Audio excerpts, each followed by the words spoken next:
Jack. Levi. The Book Club from Hell.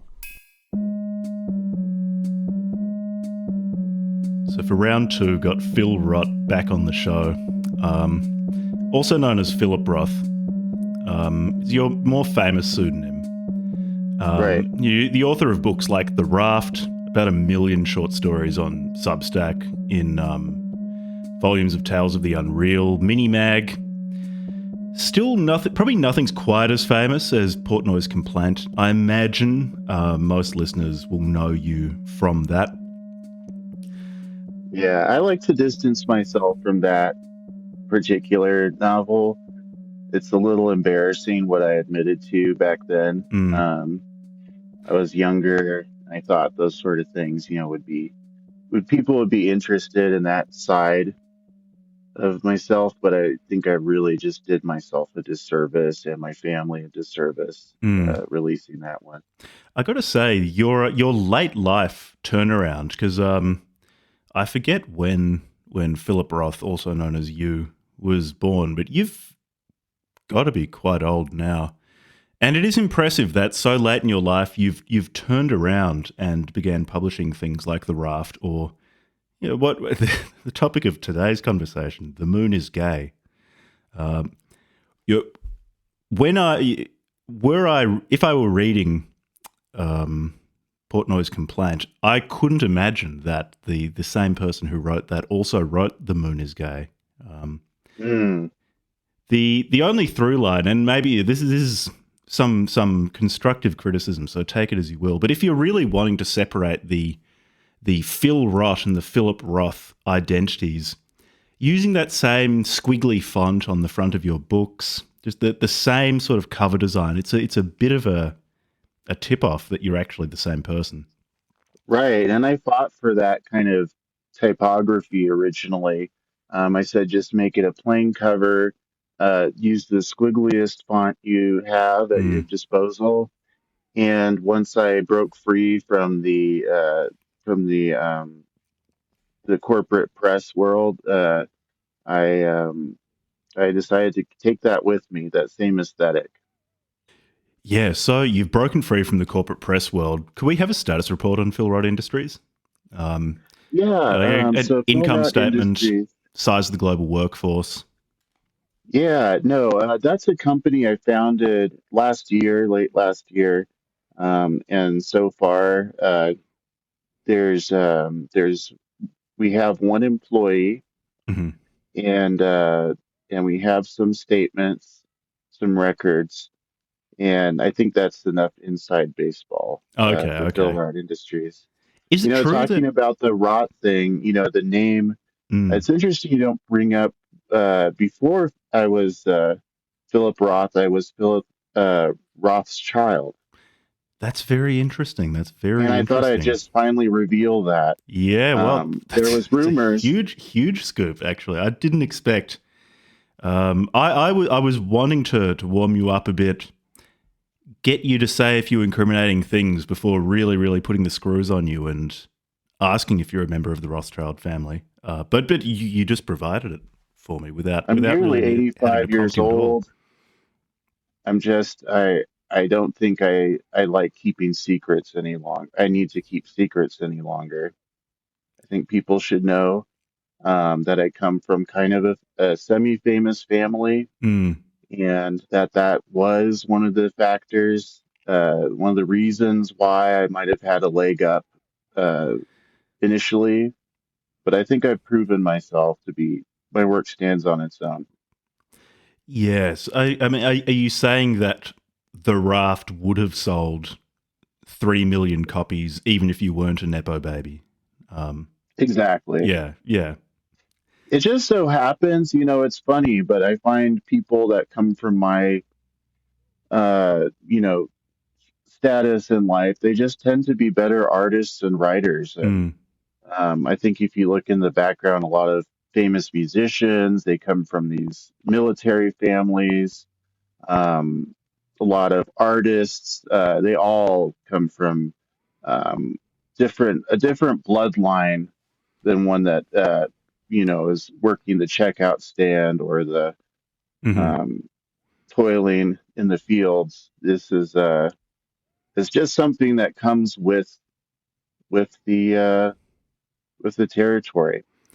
Yeah, I think if you weren't spiritually worthy and that spiritual worthiness expresses itself in art, then you wouldn't be extravagantly wealthy either. And of course the reverse also goes for poverty. If you weren't spiritually unworthy, then you wouldn't be poor. It's like that song Elon Musk released a few years ago. It was magnificent. And That what of yeah, what course it's was that magnificent called? because he's so wealthy. Uh, Yeah. the two go together quite naturally. He invented the electric car, and then I haven't seen a poor person invent anything. I think he also invented electricity. Oh, I think that was actually his grandpa, but Oh, okay. That he that had a was that hand was in it. grandfather Tesla.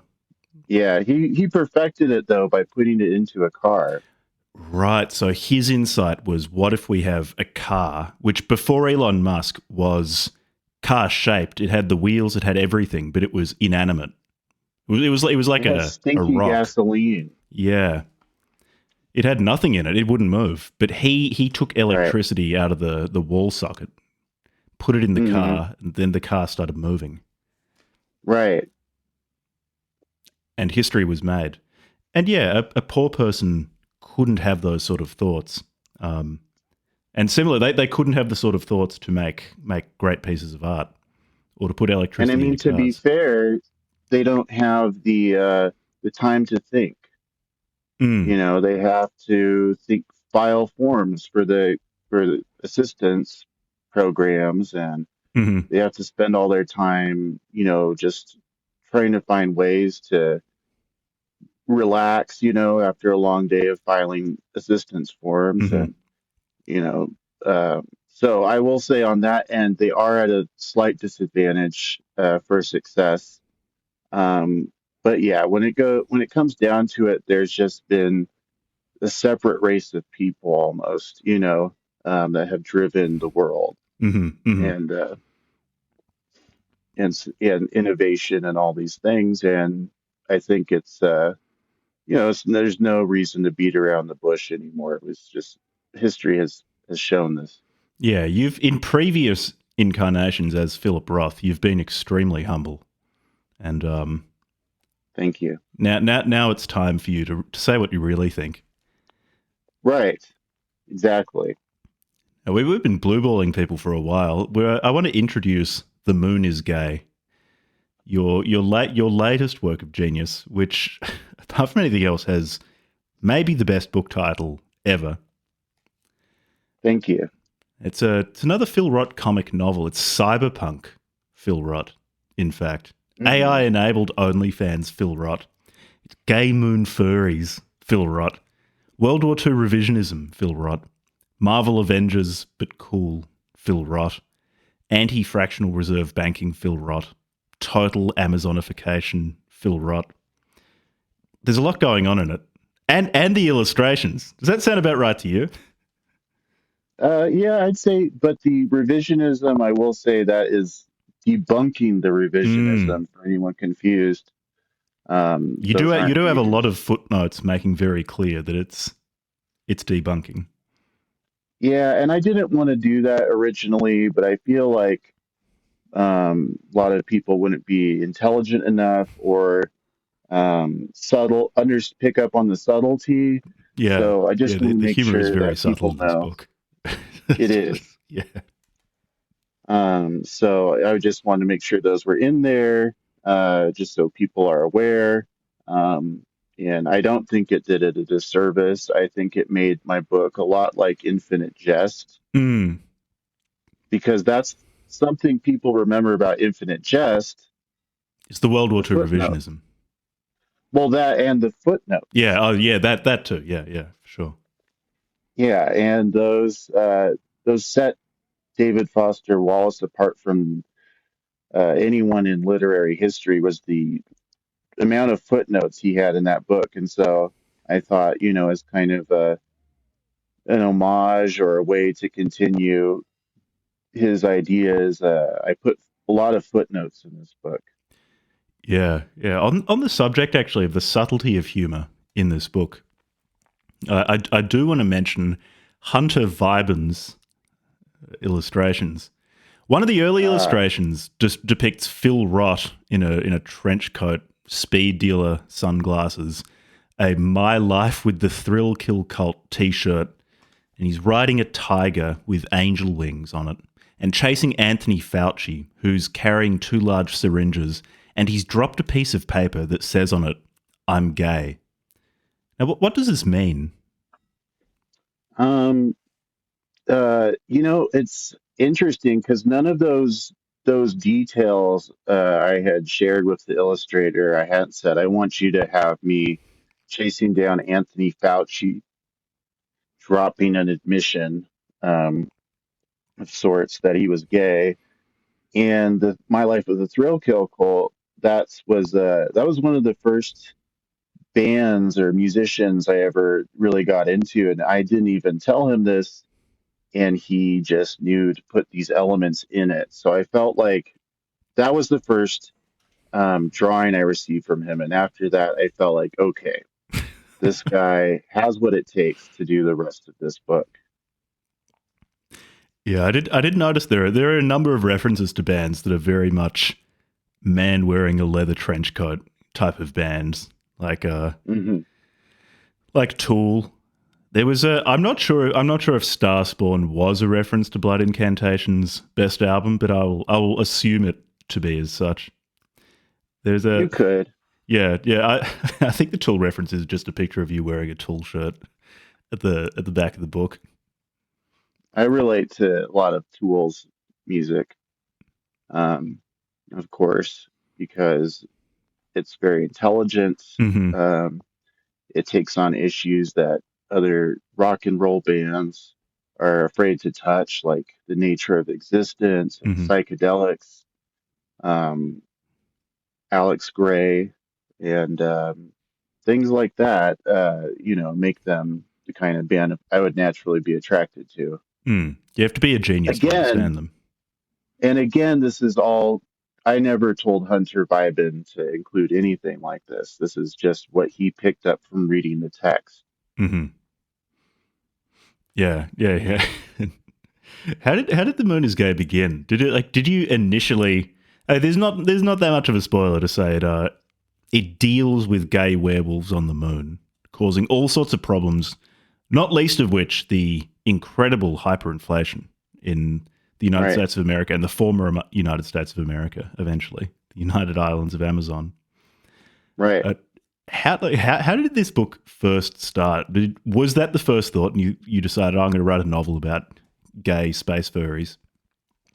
Yeah, I just finished an article that should be releasing pretty soon through another press's Substack that Mm, kind of talks Scientific about, American.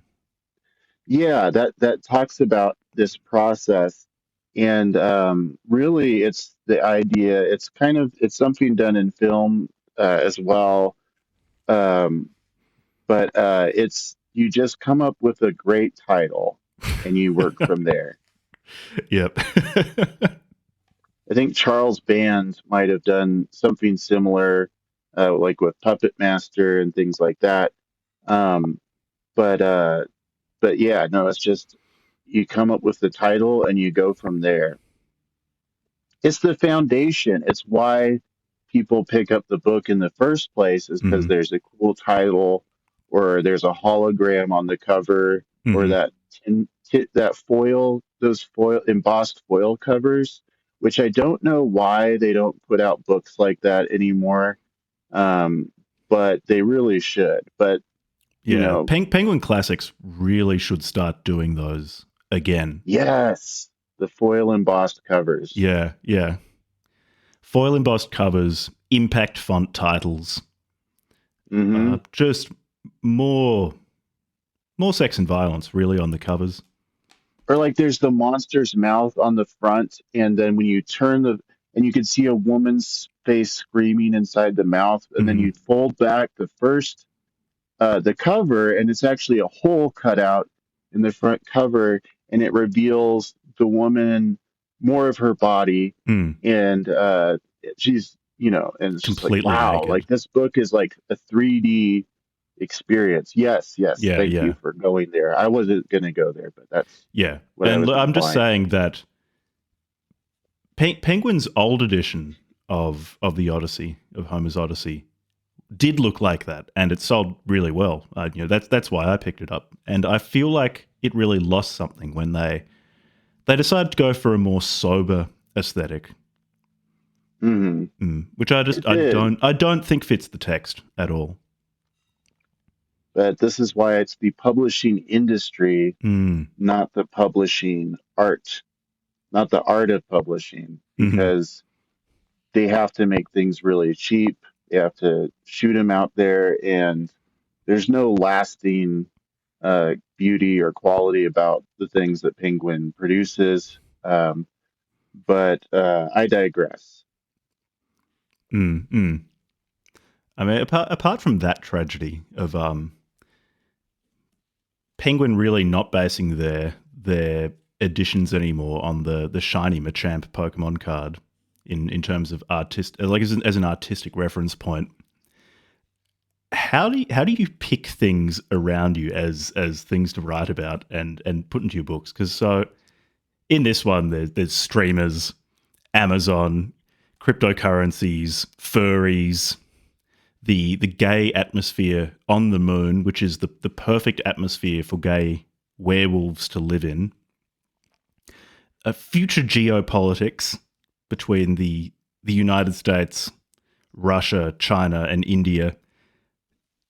How are you picking these things? Or does all of this just stem from you decided on the title "The Moon is Gay" and all of this just emerged from that, writing about porn streamers fixing Yeah. diplomatic relations between the what formerly was the United States and the spacefaring country of India. Well, it was several factors that came together. One of them was I had these three stories in my head, and they were just going to be, the Substack uh, squirts that I usually put Hmm out. Um, but uh, but I thought, how cool would it be to take these three stories that have nothing to do with each other and somehow happiness is a warm gun them together. Um, like the first one I thought of was the reluctant hunter, Saul, a guy who's hmm kind of like afraid to hunt, afraid of animals to the point that he becomes the world's greatest hunter because he just wants to kill them all. He thinks they're nasty, and to an extent, he's true. He's right. Organisms are really nasty and weird. And then the other one was the doctor who imprints on all the children so that when they grow up to be of age, they become madly in love with him and run off with him in his harem. And the third one was the streamer sitting on a toilet, um, defecating, originally just defecating. And Mm. then I thought, wouldn't it be interesting if she was defecating a bug that is supposed to kind of keep you slim? So all that came together, and I think just all the other parts is just from being on X for a while. It's interesting to hear actually that those are the three parts that you had in your mind initially. Oh, those were Right. yeah the tent poles. So I can see that because I interpreted the doctor who convinces all of the of age children to follow him into his harem. I interpreted that as a very extensive digression from the central plot of of Melbourne Hmm. being enlisted by was it by future Netflix? The CEO of which is David Herod of or was he the CEO of the premier in universe incest experiencer platform? I think there are a lot of shout outs in this book. Um, Yeah. get some of my No, I wires mean, you crossed. really have to. I'm not going to spoil exactly what his role was because I think people are going to be very pleasantly surprised when they find out. But I will say that yes, Netflix did fund this moon mission, this live stream. Um, And I just see that's the way the future of entertainment I see uh, looking into like 200 years into the future. I think companies like that will still be around, very much around, and so crucial to uh, world relations and society, um, that they will be able to do amazing things like this. Mm. Yeah, not to spoil the specifics of how future America and future India will be reconciled with one another. They'll paper over their differences, but it's both shocking but also also plausible, highly plausible. It's a prophetic work. Thank you. In terms of influences on your work, actually, are there particular authors or just anyone writing comedy that you look to? Because it's a kind of brand of zany internet comedy that I recognize, but it's coherent enough that it actually can sustain itself over however many words the moon is gay is. I mean, I guess it's also just like internet comedy. You're quite happy to tell Hitler jokes and do things that you might not find at random, like Penguin or Simon and Schuster and so on. Yeah, I want something that reflects the world as it is on X. Um, Yeah, okay. I don't want to shy away from that. You know, for many people, that's reality. That's the reality they have to live in. And I think, ones that do live in that reality are going to feel right at home here. And I think everyone else is going to be shocked, honestly, that this is how the world is on X. And I think they need to see this. They need to come to terms with that. Are you saying for your average X user, if you're sufficiently used to X, this won't even register as comedy. It's No, not actually a comic novel. no, I didn't set out to make it one. That's the thing.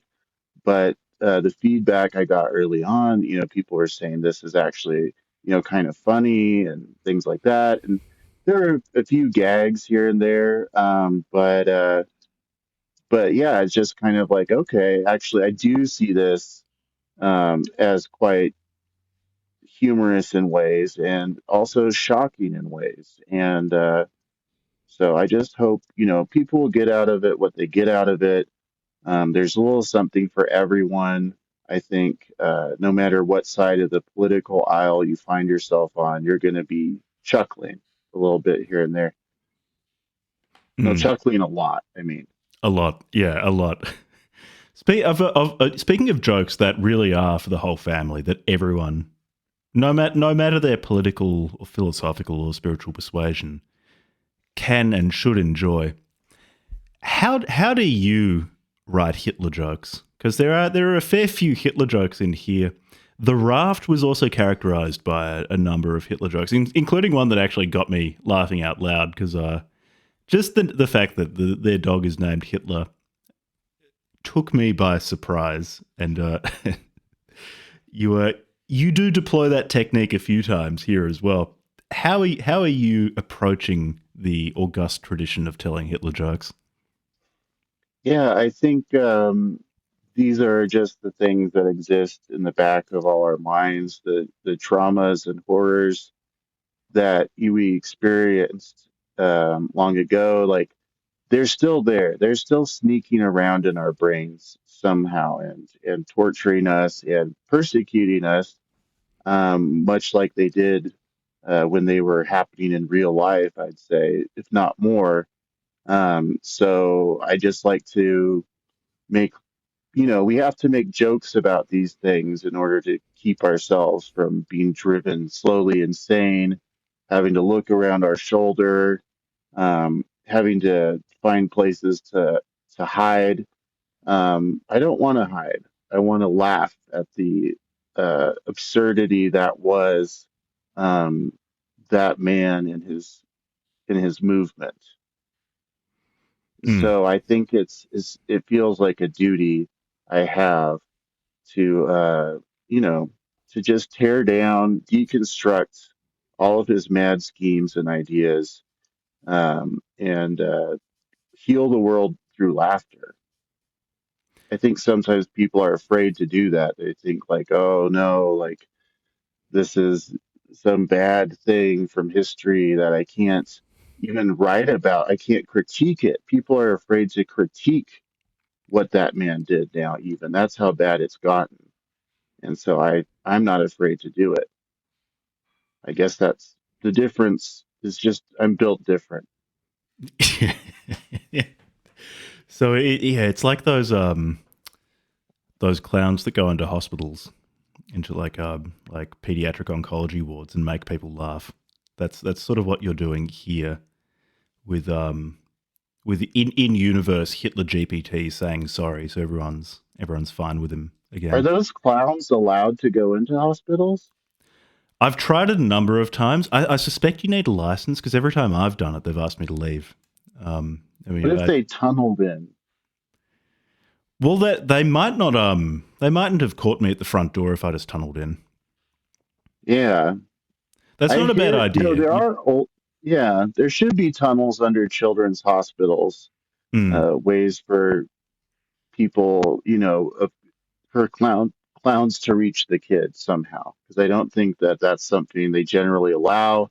If they had tunnels to allow clowns to enter into the children's hospitals at night, when hmm no one's trying to stop them from being silly and bringing hmm the kids joy. Um, I don't know. Maybe they already have those. I don't know. I very strongly believe in the adage: "Be the change you want to see in the world." So, if anyone's listening and they're experienced tunnelers, they're subterranean animals. If there are any mole people listening, but not even you don't even have to be a mole person to do this. You can just be a regular person with a shovel, a lot of moxie, a can-do attitude, and just start tunneling. You know, people will tell you all sorts of things to try to stop you doing good in the world. Like they'll say things about structural integrity or the foundations of a building. It just sounds like excuses to me. I think tunneling under those hospitals is probably the right thing to do. And And even the if, best part is it's legal. yeah, not only legal but encouraged, the government, the police force will give you money for doing it. I mean, it's basically infrastructure, isn't it? It's everyone loves infrastructure spending, don't they? I It's hear about it under all the time. structure. Exactly. Yeah, it's very literally infrastructure. I mean, you're providing a structure underneath the existing structure, the tunnel Right. structure. Yeah, it's there in the word. It's etymologically a it's something you have to do. It's something you have to do. Otherwise, why else? Why would they have called it infrastructure? Yeah. And we have like a humans have a unique compulsion to tunnel, unlike any other animal. I say I this a think lot. Yeah.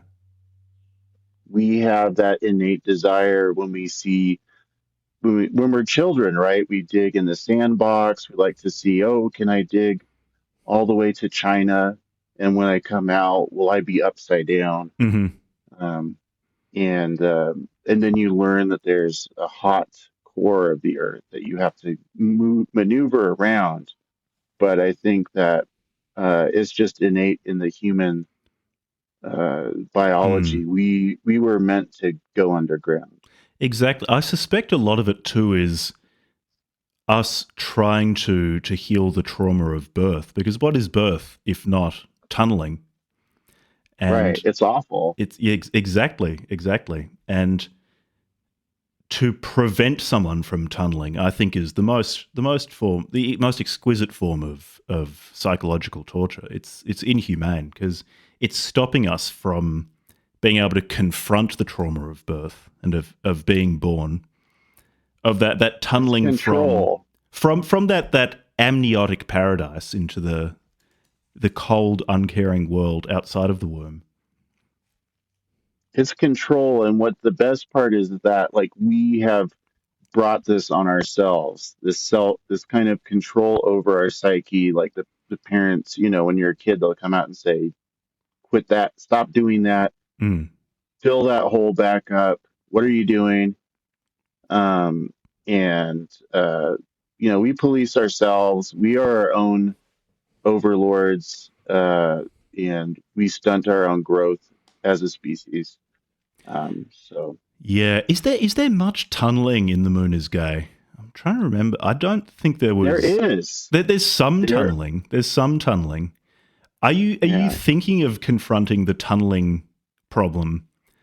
It being the focus of a book in the future, or is this something going to be? It will be subterranean, if you will, in your future works. I actually, this is the most I've talked about tunneling, I think, in my whole life. I think this is actually a really great way for me to go Mm, because I love, imagining that I'm a worm going under the ground like that. Just hmm right now, I haven't ever imagined this before, but now I'm mm, imagining being a worm, imagining, there's creepy things in tunnels. I am, primarily an author of horror, and a fan of horror. And yeah, there's nothing creepier than something coming out of the ground or going into the ground. And yeah, no, I might put tunneling into my next work. I have something in the works, of course, and I think I might put the tunnels in there. mm, mm, mm. So, how about this, Philip? What really is the moon? Oh, yeah. If we're going to really cut to the core of the moon is gay, I feel like the moon's in the title. It's a grey eminence throughout the entire book. Well, Gurdjieff says that we are food for the moon. Mm. And I think if you look is, at it that way, is that a real quote? I actually didn't check if the quotes in this book are real or not. Not it not that I is. not It that I'm is. doubting you. Not that I'm accusing you of being a liar. I I forgot to check if that was actually something he said. No, the moon in his mind exerts a mechanical control on organic life. Um, so we it's very complicated. I understand it from a spiritual level, but if you want to get to the nuts and bolts of it, you're going to want to read Beelzebub's Tales to His Grandson, all of it. Mm, mm. Does that include a description of the mechanics of how the moon affects hyperinflation? Because that's prominent in this book, particularly the history sections. This is also a history book. It's like a future history book. It's a book about history that hasn't happened yet. Right. Yeah. No, and if you think about it, it's kind of silly for us to look forward or behind ourselves, to try to learn from history, try to guess what's going to happen in the future. We exist in the present, but I think to get across some of the concepts of Gurdjieff, I had to look into the future a little bit, Mm. which this book is full of. Um, yeah. What were we saying? What was the question again? What's the moon? What actually is the moon? Right, right. Um, as far as we can understand, it's a celestial body. It's one of the things that manipulates the psychic, the decision making of organic life on Earth. What's it made of? We don't know that yet. We don't know how it got there. We don't know why it's there, but we do know that it's there and that it controls us, controls our thoughts and our actions. Mm, mm. And when you're making your predictions, you're talking about the future history of the moon. In The Moon is Gay. How much of this is allegorical, and how much of this is you really applying first principles, primarily of Austrian economics, to Yeah, working out exactly and literally what is going to happen over the next few centuries, especially with respect to the moon. Right. We already, once we got off the gold standard, we essentially catapulted ourselves towards this uh, inevitability. I mean, if you just look at it now, the amount a house costs back in the, let's just say, the 70s was, this many times your salary, and now it's like you have to do a lot. You have to make a lot more money to own a home, to do anything, um, because we're increasingly becoming a debt-based society. And so this does kind of touch on that issue where in the future we're all just indebted to some entity or another. Um, and yeah, hyperinflation is going to drive mankind in the future, our decisions, our every actions, who we love, who we associate with. Um, and I just kind of, of course, that's going to just keep happening. It's like the singularity where you look at that line on the graph and all of a sudden it's just like, whoa, I can't even see it moving forward anymore because it's just moving up. Mm-hmm. That's where I see economics in the future. Are you telling me that that line on that graph is moving up because of the moon's gravity just sucking that line into the air? And Ah, all that was protecting us from this happening was gold.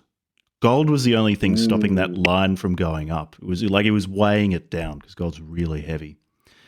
But we took that gold away, and then the moon's like attracting that line further and further up.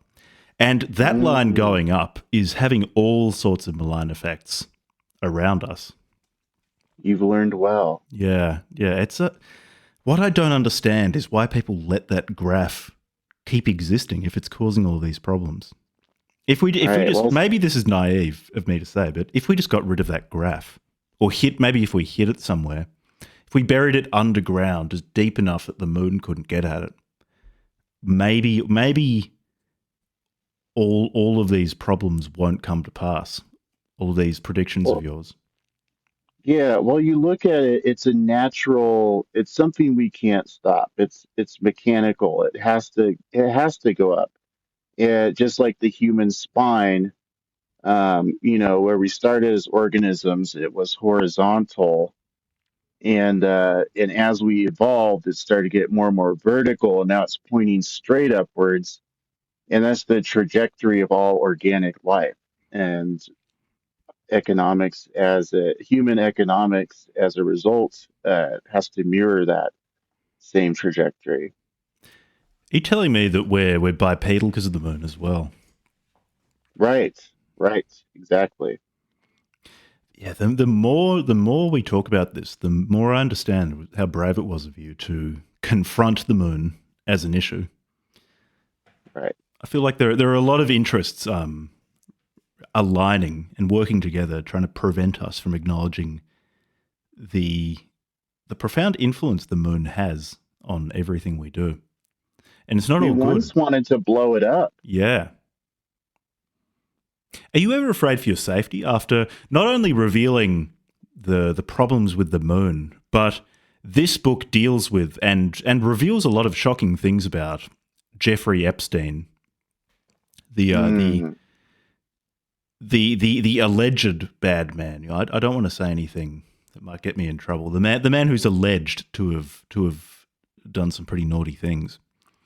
And right. you also directly address the Epstein question in this book as well. You have certain characters, particularly Danny, um, who's very interested in Epstein. Right.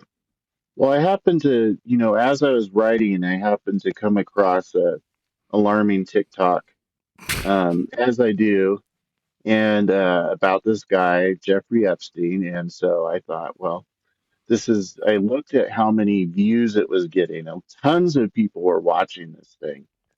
So I just took that information and put it in my book because I figure tons of people are going to want to, if they're going to want to watch this on TikTok, they're going to want to read about it in my book. Mm, So it was a simple decision to exactly. make. Who is he? What did he do? I don't know. But, I just put down what I saw on the TikTok.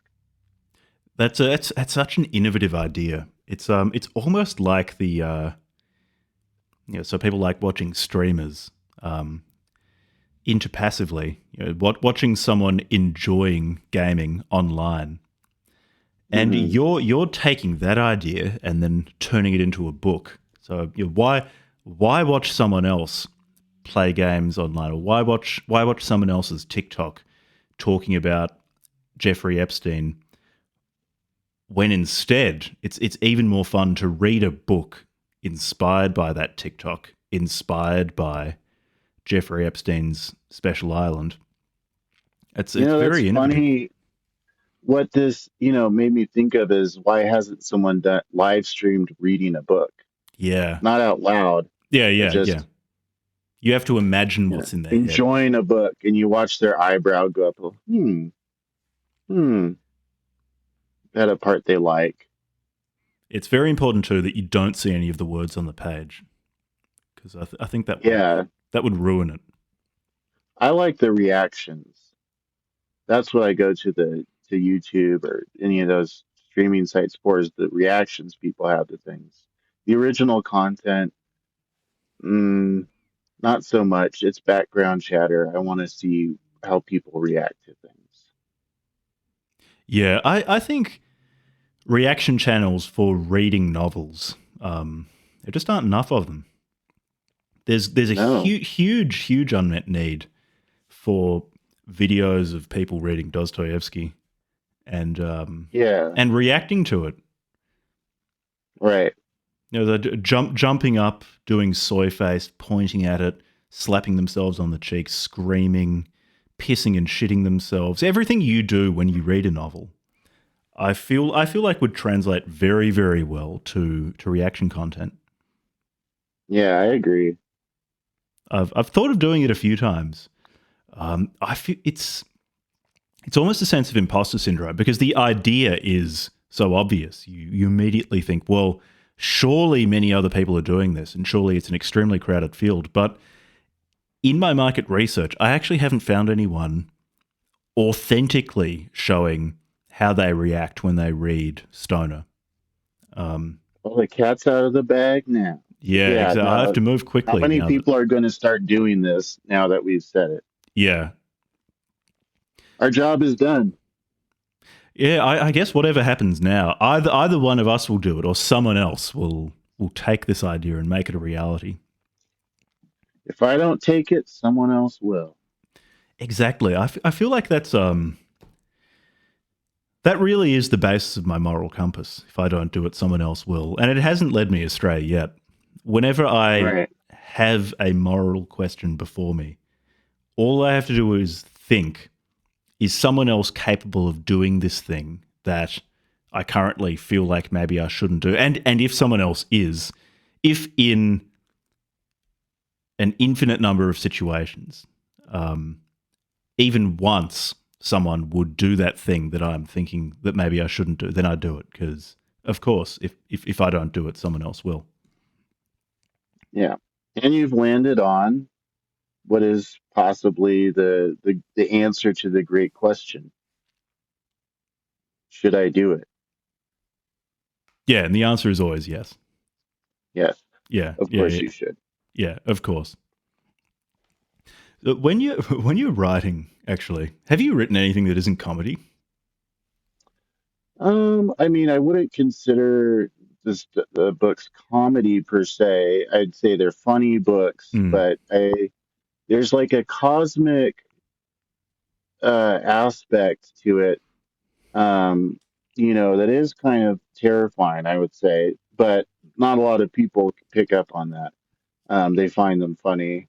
So I've often, in the past, I have tried to make just very straightforward kind of things like Lovecraftian stories um, or more kind of, I think when I was a lot younger, it was more like the kind of auto fiction, right? Is that where you just write about yourself like getting drunk and being Yeah. sad, right?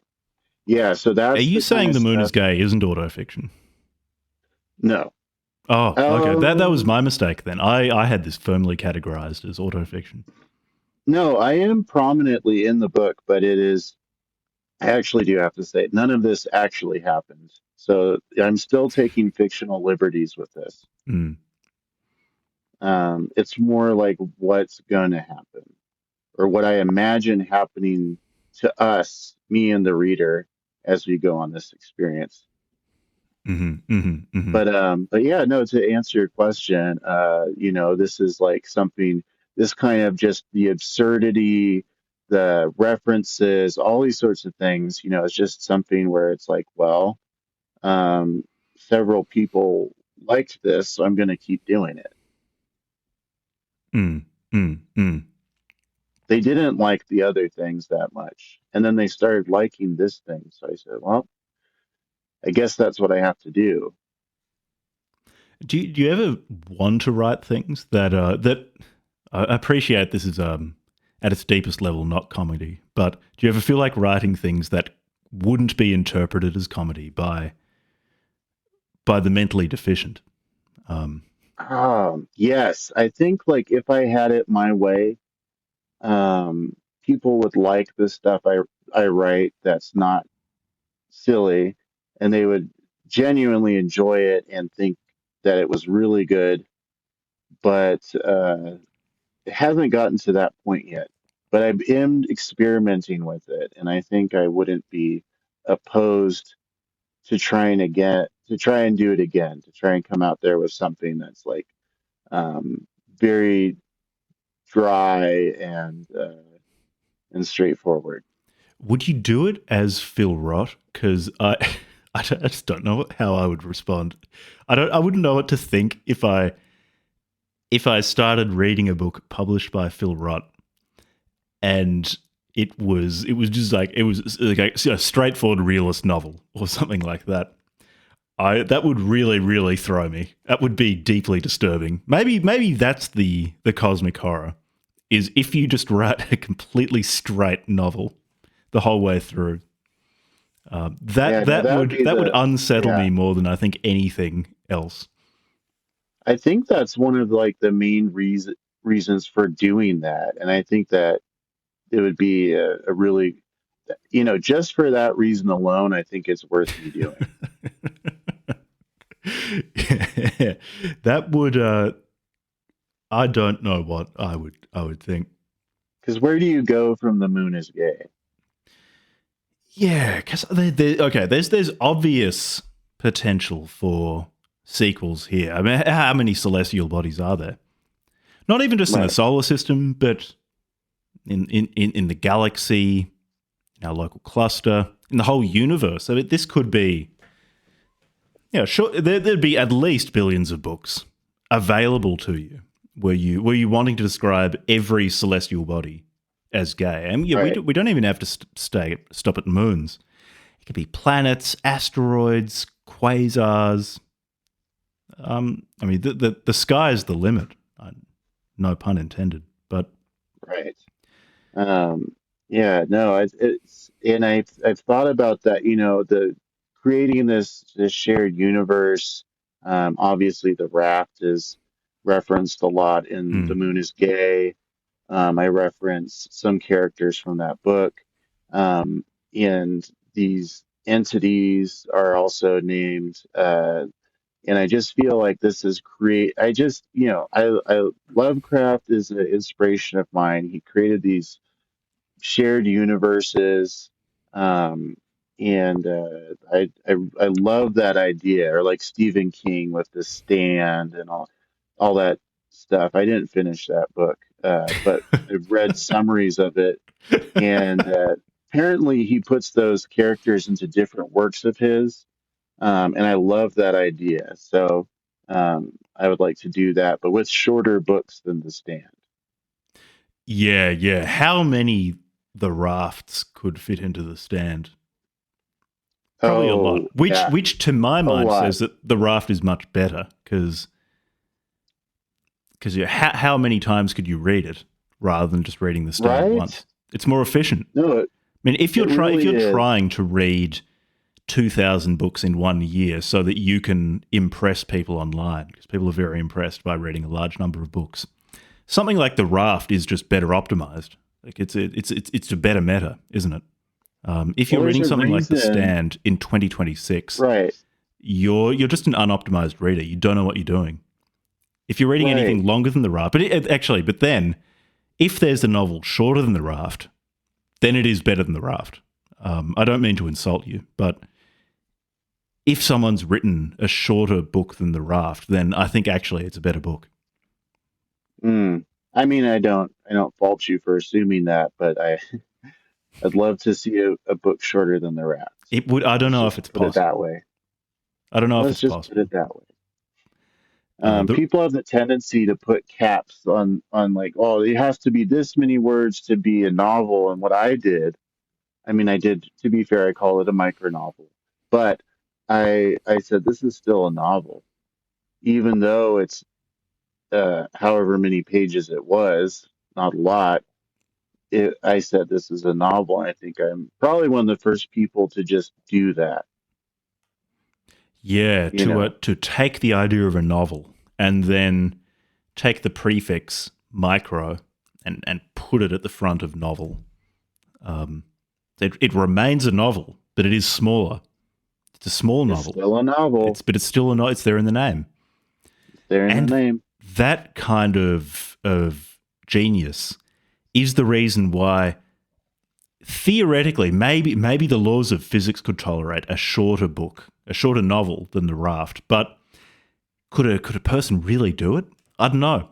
Maybe you'll do it. Maybe you'll outdo yourself and write an even shorter novel than The Raft, which would then be an even better novel because you could read it more times in 1 year and say that you've read an even greater number of books in 1 year on Goodreads, having read the exact same number of pages. Yeah. I was wondering, could you fit the novel format into what they call flash fiction? Like, could you write an 80 word novel? I think you could. If you call it a novel, but you probably need a different prefix. So if a micro novel is the length of The Raft, Mhm. you would need. I mean, is it a nano novel? Is it something even smaller that we haven't discovered yet? I think flash novel's fine. We'll Mm. just call it that. Okay, Flash so novel. we're leaving those prefixes out, the micro and nano and so on. Flash novel. Yeah. I think you should probably try that.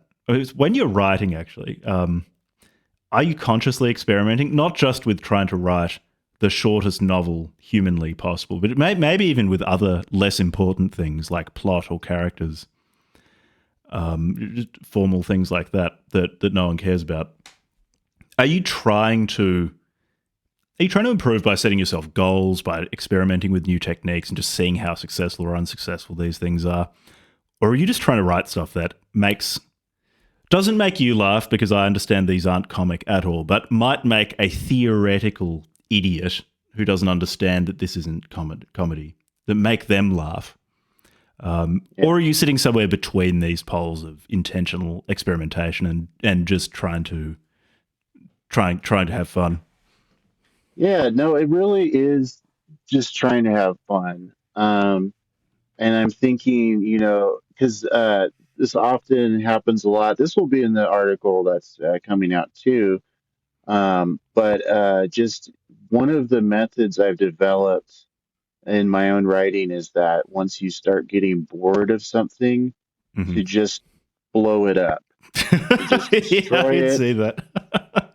and start doing something different. Just throw a hand grenade, throw a nuke, whatever it is, a box of bees, just toss it in there and go from there. Because if you're getting bored writing something, you can bet the audience is getting bored reading it. But mainly you're getting bored writing it. And that's the biggest hurdle to overcome as a writer, is not getting bored sitting there and writing all day, because that's Mm-hmm. a very boring art to do, to sit on a computer and type all day, looking at a screen with a bunch of little characters on it. So yeah, like that, like I'll get like an idea in my head, like what if you, the reader, are me, the writer, but we are something else, like a guy watching us talk. That I'll just come up with an idea like that, and I'll just say, okay, I'm just going to stick that in right now because I'm done. I'm done with these characters. I'm not entertained by them anymore. Yeah, how much of the Moon is Gay was planned out in advance? So, I mean, I know you mentioned before you had those three stories that you wanted to stick together, but how much of an idea did you have of how those things would actually go together sequentially and interact with each other? And how much of it was you just proceeding like you just mentioned, where you will start writing something, start getting bored, blow it up, bring in something new, get bored, blow it up, bring in something new, until this process of introducing new ideas and then blowing them up advanced to these ideas that you wanted to bring in, like the Doctor imprinting himself upon children who, when they reach legal age, would then join his harem and so on. Yeah, no, I mean that's the whole process. That's exactly. I didn't have like in the past. I wrote out outlines for things. I was just like, oh wow, this is so helpful. I know what to start writing for the next chapter. I think I talked about this last time. I had a extreme horror novel, um, and it had an outline and everything, and I wrote it. But for the things I actually like get excited about publishing, and I go through that whole process, I just am so much more motivated by just writing off the top of your head, just Mm-hmm. going with what your subconscious is communicating to you and feeding you. Um, and yeah, there's just a momentum there that you can't, that is undeniable. When you see people that have something plotted out, you're just like, oh God. Like, there's just something in you that groans, when you think about having to structure something. Mm-hmm. Um, and so I just avoid that now. I just say, oh, and it's easier. It's less work just to come up with stuff. How much are you editing these books? I mean, I'll be like, this is a pretty clean. I don't remember coming across typos. Like, this is a clean copy, so you are either writing down these things perfectly the first time, or polishing up typos and all Oh that no, on I the am past. I But am polishing it up. Yes. yeah, but how much are you polishing up other things like the plot or characters? How much are you revising it, or how much is it just first thought, best thought, and you you just stay with a? I guess it's automatic writing in a sense. I guess James would Yeah. love this book. Yeah, it's automatic writing, a lot of it. The first pass. There's this other guy. I don't know if you've covered him yet or not. Let me see. But his thing is called Thank You Steel China. I'm gonna type it in really quickly just to get his name so I could shout him out here. Um, Sean Kilpatrick, and he does poetry that's kind of, and the Subversive Subversions have had it on that podcast with Jesse and Mm-hmm. King Cringe, but he does this kind of street auto writing poetry, but then he'll go back over it a bunch of times and just kind of rework it until into something uh, bizarre and fun, um, or more bizarre. And that's kind of, I love that approach. I like just starting off with just a weird splotch on a piece of paper or a chunk of clay. It kind of looks like an animal or a person. And you just, go over it again and again, trying to sculpt it and shape it into something slightly more coherent. And so that's why I'm glad that this book and the last book had uh, probably very few typos and errors. I'll leave some in sometimes just because I think they amuse me. Um, It makes it more but authentic. yeah. You can tell uh, It's like it's seeing the a brush human wrote it. strokes Right, on right. on a Caravaggio. And I want to. That's something I want to experiment more with more too. Is leaving in errors because when you see that and you're reading a book, you just go, oh, how could they do that? And it's like this was like 120,000 words, and you're all bent out of shape because the was missing an e or something. Hmm. And I just think like maybe as a revenge on readers to start leaving more of them in. Yeah, every word Frustrate them. will be misspelled, except for three instances throughout the entire 120,000 word book where you will accidentally That's spell a something correctly. that would be an interesting exercise in I think literature.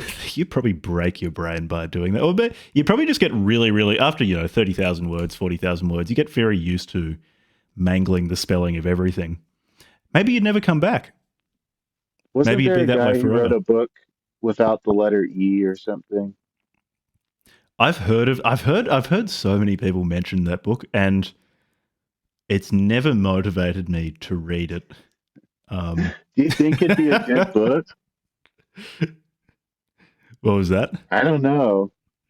Do you think that that would actually be like an enjoyable book to read, or just kind of something there you scan through it and you're like, yep, there's There's no no E in E's in here. this book. Look, I admire the masturbatory quality of it. I don't know if I admire it enough to read it.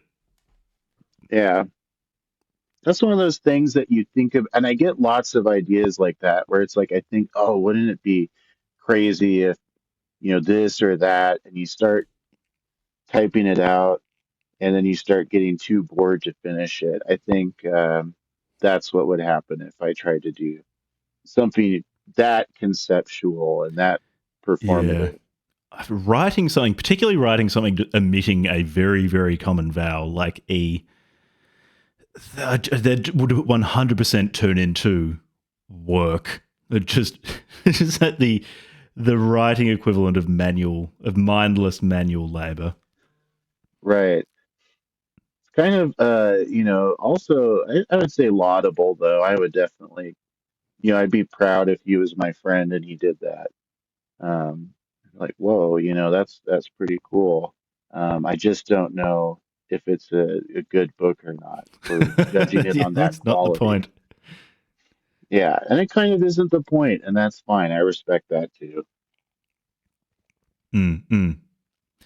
Something I've found pretty impressive about what you're doing with Phil Rudd Industries is you do a very good job of hyping up your books on Substack. Maybe on X as well. Maybe on X as well. Are you thinking through your, like, do you have a marketing plan for these books, or are you just coming up with some excellent pictures, some getting some excellent blurbs from prominent public figures who I'm sure loved The Raft and loved The Moon is Gay? Political figures, Um, cultural figures. Are you planning this out, or are you just doing things that you think, once again, you wouldn't find funny, but a lesser person might find funny if they didn't understand actually how serious it is? yeah, no, I think the whole idea of a blurb or an endorsement, um, it's just a quote by some famous person, right? Or some Yeah, person that people.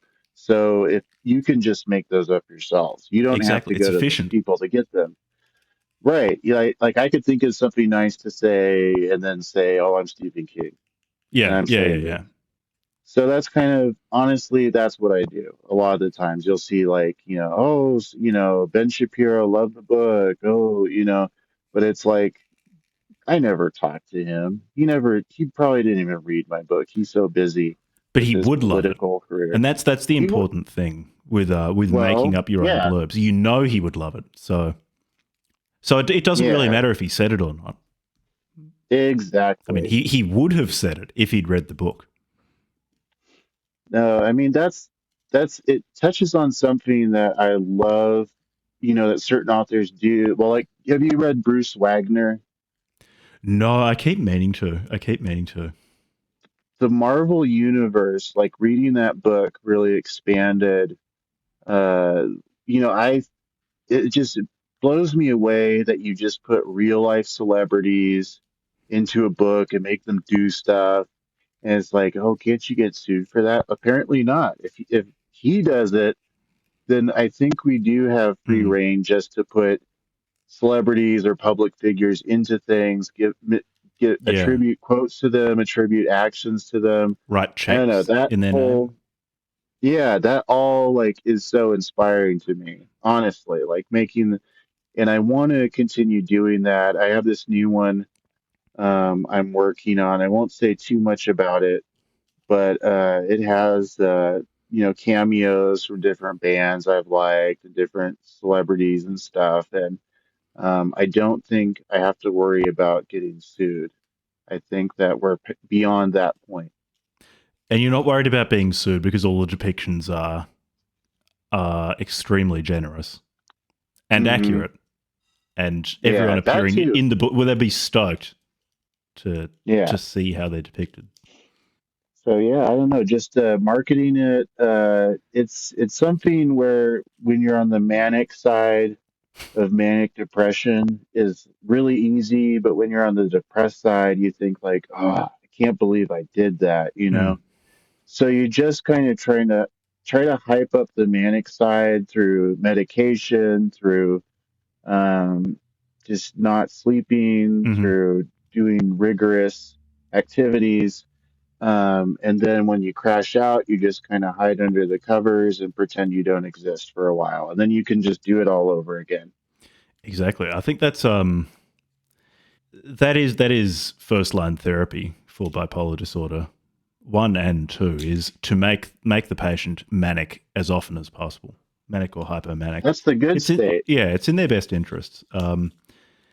No one likes being depressed, but people love being manic, and so you just try to juice the mania as much as possible, make it more intense, make it go for longer, more regularly. Hmm. Is what psychiatrists definitely do. Yeah, they Yeah. they also recommend it for any endeavor where you need lots of energy, crystal clear decision making skills, like Yeah. marketing. The moon is gay. Right. Yeah. No. So that's what I just try and do. Try and ride that train as long as I can till it inevitably it will crash. We're not made of manic. Man is not made of mania Mm. entirely.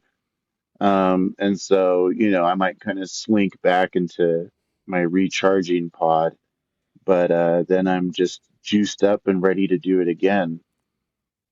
And I think Mm. that more authors could benefit from that approach. I see a lot of authors who, it's like, hey, I got a book out, and they might like put it in some place, where you would never bump into it. And I think it's good to send out physical copies, to send out advanced reader copies, all those sorts of things. Get the word out there. There's probably people just like you who are going to read what you wrote and say, "Oh, that resonates with me. That feels like me." They're out there. You just have to get it out to as cast as Mm. wide a net as possible. Yeah. Enter their place of residence at night. Leave a copy on their bedside table. Yeah, Yeah. if you can get in. If you can get, yeah, they like it though because it shows a certain level of adventurousness, a go getting attitude. Not to take no for an answer. It's folly. It's classic act of folly, Yeah, in my yeah. opinion. Not to break and enter. Right. So last time you were on, you recommended a bunch of books. I can't remember which one specifically. Besides I think it's the Amazonian Uterobuscus. Uh, Yes. I remember the name of and the concept of anything new you've come across between writing the Raft and writing the Moon is Gay that you reckon people should know about. I mean, you've mentioned Sean Kilpatrick. Is there Yeah. anyone else you're really liking? Oh, I read Toxic Bro Dude's book. Oh yeah, Um, that was a lot of fun, so and that was libertine dissolves. Dissolves. Yeah, that was fun. Someone you had on Andrew Edwards, is that his name? Oh yeah, crowbar. Yes, I love that book. And that one, does the thing where it talks about the MK Ultra, Mm-hmm. the Michael Aquino, and that Mm-hmm. fiasco, and all that stuff. I just thought was woven so beautifully together. Mm-hmm. Um, I didn't understand what was going on at times. I will say that. No. Uh, I was very lost, but it was vibey, and like the stuff with the Grateful Dead, I thought was so good. Yeah, he Um, stuck around with the Grateful Dead for a long time. I loved that, and I'm just like, this seems like such an untapped, uh, you know, mine of like just great lore, things that you can weave in where you look it up and you're like, oh wow, actually the Grateful Dead did work for the CIA, or like looking up the stuff in there. It's so cool, Mm-hmm. so spooky. You saw like Stranger Things kind of did that. They kind of briefly nodded to the MK Ultra thing, then dropped it, as soon as it would start veering into problematic territory. Mm-hmm. But yeah, like I want to see more of this kind of conspiratorial, parapolitical, um, type topics in horror, action, or comedy or whatever. It needs to be. There's just so much there that you can to work with. So I Mm. loved Crowbar. Yeah, yeah. There's a huge amount of stuff there, and talking about U.S. government charitable programs like MK Ultra. Yes, Um, yes. Yeah, I love that that spilled out into the mainstream so much. I mean, I shouldn't be happy about that because I do kind of love the things I love to be kind of niche and so they don't get like spoiled or anything. But mm, just the amount of people that know about some of this stuff now is kind of fun and cool to see happen, and not just like the silly stuff. What's your thoughts on David Icke? I keep meaning to read one of his books. The problem is they're so long. They're They are Human Race, Get Off Your Knees, The Lion Sleeps No More. I forget how many pages it is, but it's just hundreds and hundreds of pages. right. I would like to read about the I think it's the Moon Saturn axis, which is keeping Mm, us enslaved. Um, yes. no, I only know him by reputation. I've never read one of his works. I want to, but like the same promise, like is shit's way too long. And he goes off on these tangents where he's like, all right, what's your evidence? Well, someone told me this in confidence. That's always his Yeah. like, his evidence. I'm like, that's just not Mm, going to do it for me. unnamed source. Um, Yeah. but it's so good. Like thinking of the reptilian thing and all that sort of stuff, cosmic implications, these royal bloodlines, all this sort of stuff is great. But it's so he does not know how to substantiate claims very well. In my opinion, and it's a whole lot of stuff. It's just I think he gets like the general idea is correct that there are certain people who are better at this thing called ruling over the sheeple than others. Are they reptilian? I don't know, but uh, and the whole, trying to divide us on political lines in order to subvert it, all this sort of stuff, okay, I can run with that, but why does it have to? I don't know. I just feel like he gets on a level that's maybe a little above what he can honestly say he believes. I don't know. He's getting out over his skis. Yeah, over his skis. So I'll But take that I don't as a know. I just recommendation for his entire catalog. Everything he's yeah, ever written. Children of Yeah. the Matrix. That one looks like a good one. I just want what everyone talks about the lizard people and aliens controlling us and I don't want to go him to go lightly on that topic either. I want that front and center. So if anyone could recommend what book really gets into that whole side of things, that's what I'm most interested in for Mike. Yeah, I would want to know which book of his sums up his thesis the best. Right? Because Like it's so if I'm that's going to another commit to problem. something that long, I want a good idea of David Ickeism at the end of it. Yeah, no, because he just throws so much shit out there and just like, see, I've been proven right again. It's like, what were you proven right about? Exactly, like that, elites control things. You know what I mean? It's like people do that with Alex Jones a lot too. Mm. They'll say like, "Oh, he's been, proven right every time." And it's like, well, but he just generally says some things that are kind of common sense mixed in with, "I have the documents," and It's kind of like yeah, pareidolia. Like he's just throwing yeah, enough stuff out there where right, I guess if you look at it long enough, you can start to see patterns emerging. But right, are those and real because patterns, or is that yeah, just you seeing faces in clouds?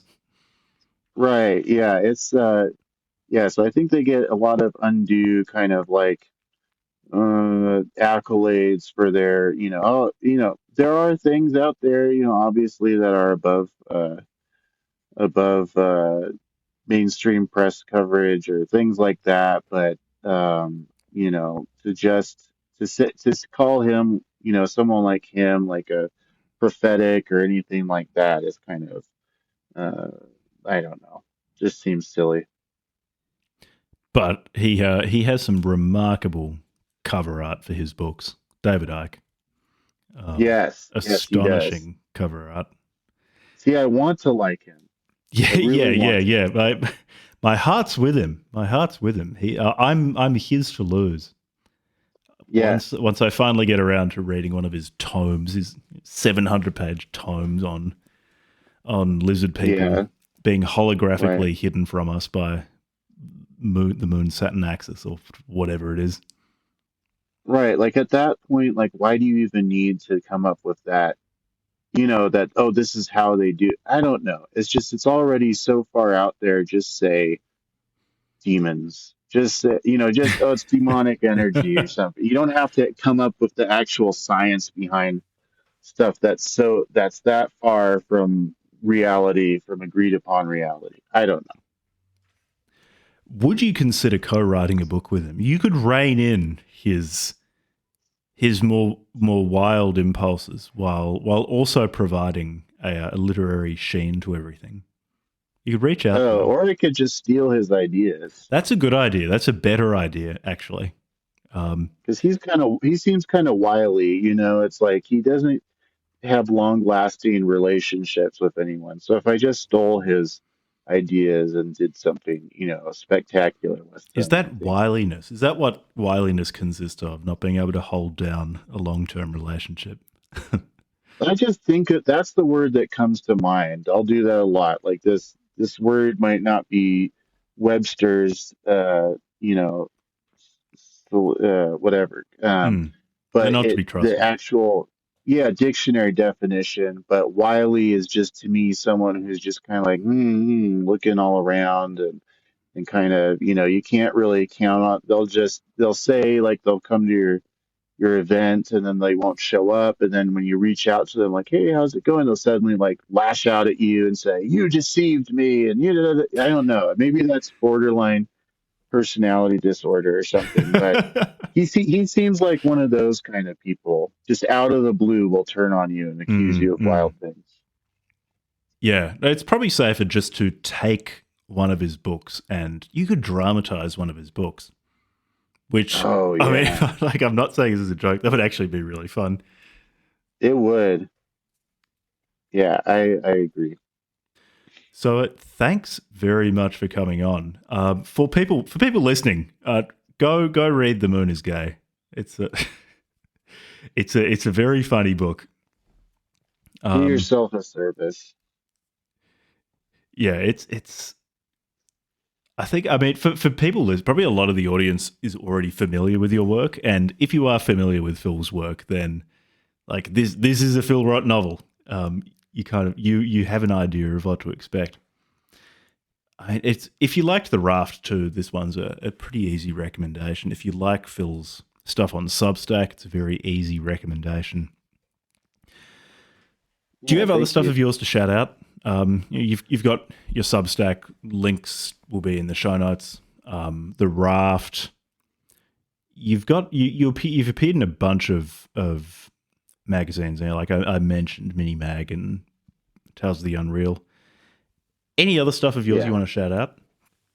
I've also had a couple, one in New Ritual Press a while back, and then one in Nemesis Fiction. They have a Substack, and they're starting to grow their thing, which I'm grateful to both of those publishers for allowing me on their platform. Um, but yeah, just watch the Substack. There's a whole novel I wrote that didn't get put out due to circumstances with another publisher. But I'm thinking now that I'm going to serialize it. It's about it's kind of actually has a lot of Moon is Gay uh, stuff in it. It was kind of I don't know, like Baby Moon is gay, but it has a Mm, bunch of furries for the main characters. And that's called Nerve City. And I'm thinking about serializing that for members. So look out for that one because that may be dropping pretty soon. beautiful. Well, thanks again for coming on. Thank you for the stimulating discussion, particularly about the truth behind the moon, what the moon really is. And tunnels. And tunnels. I think this is a very high yield episode in terms of just the density of wisdom, unitless wisdom per unit time. Thank you. And listeners, we'll see you next time. Thanks for listening.